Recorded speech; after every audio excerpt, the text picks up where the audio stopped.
Hey everyone, and welcome. Today, we're going to jump right into something that's happening literally every second on a Linux machine: user management. Now I know, it doesn't sound like the most exciting topic in the world, but trust me, it's the absolute foundation of the entire operating system. It sounds a little philosophical, doesn't it? But really, on a Linux system, it's one of the most practical questions you can ask. Your computer has to know exactly who you are, so it can figure out what you are and are not allowed to do. Yep, that's exactly right.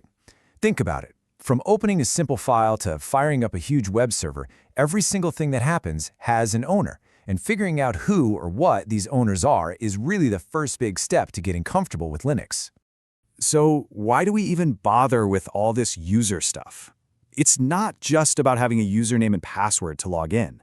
It's all about three core ideas that make Linux as strong and stable as it is. You know, what's really cool is how these three things play together.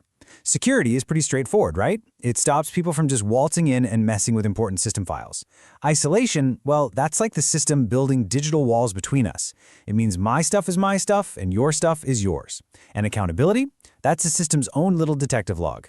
If something breaks or goes wrong, Linux knows exactly whose user account was responsible. Okay, so we get why users are a big deal, but what actually is a user, in the eyes of the Linux operating system? As you're about to see, it's way more than just a person tapping away at a keyboard. And that's the key idea. A user is just an identity. It could be you, it could be another developer on your team, or it could even be a program running in the background, like a web server. Each one of them gets its own identity so it can do its job and nothing more. Now this is a really important distinction. You might log in with a name like Deep Developer, but as far as Linux is concerned, you're just a number. That number, the user ID or UID, is your real name inside the machine. Usernames are just the convenient nickname for us humans. The system itself only cares about the numbers. So now that we know Linux just sees us as numbers, let's talk about the pecking order. Because believe me, in the world of Linux, there's a pretty clear class system at play. This table breaks it down perfectly. You've got these three tiers. At the very top, with UID number 0, you have the root user. This is the all-powerful super user. Then, in the range from 1 up to 999, you have what are called system users. These aren't for people, they're for services like a database or a web server.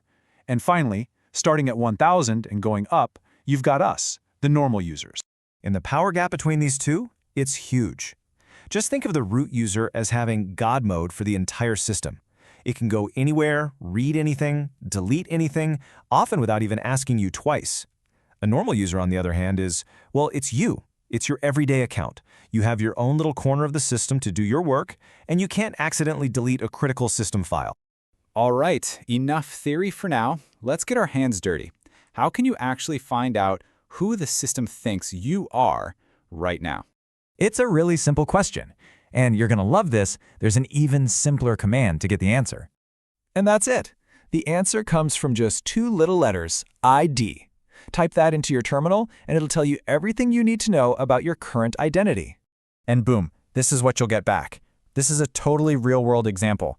I know it looks a little dense at first, but once you know what you're looking at, it's packed with useful information. So let's break this down real quick. First, you see your UID. It's 1000, which confirms, yup, we're a normal user. Next up is your GID, which is your primary group. But honestly, the most interesting part is usually the last one, groups. This is a list of all the other groups you're in, and this is how Linux gives you extra powers. See that sudo group? That's what gives this user the ability to sometimes act like an administrator. And being in the Docker group? That's what lets them work with containers. It's like having a set of extra keys to different rooms. Okay, so where does Linux keep all this info? Your name, your UID, all those groups? It's not some kind of magic. It's actually all just stored in a couple of very simple, very important text files. This line here comes from a file called etc/password. You can think of it like a public phone book for every user on the system. Anybody can read it. It lists the username, the UID, the home directory, but notice that little X right there, right where you'd expect a password to be. That X is just a placeholder, and it makes sense, right? If this file is public and everyone can read it, putting the actual password there would be a terrible, terrible idea. So where's the real secret? The real secret is kept in the shadow. It's a great name for it, isn't it? It's kept in a highly protected file that only the root user is allowed to peek at, called /etc/shadow. And this right here just perfectly shows the security model. The etc password file tells the system who you are. It's your public ID card. But the etc shadow file provides the proof. That's the encrypted, scrambled-up version of your password. This split between your public identity and your private proof isn't just a neat little trick. It's a core security idea that's been proven to work for decades. It's what makes a secure multi-user system like Linux even possible. Okay, so let's do a quick recap of the really important stuff. First, users are all about identity and permissions. Second, there are three main tiers of users: root, system, and normal users, and their UID number tells you which is which. Third, the ID command is like your personal mirror. It shows you how the system sees you. And finally, the secret to security is splitting your public info in etc passwd from your private password hash in etc shadow. So, now you get it. You know the basic building blocks of what an identity is in Linux. You know how the system sees you, and you know where it keeps your secrets. Which leads to the next logical question, right? How do you make a new one? How do you change one? Or get rid of one? But that, well, that's a story for another time.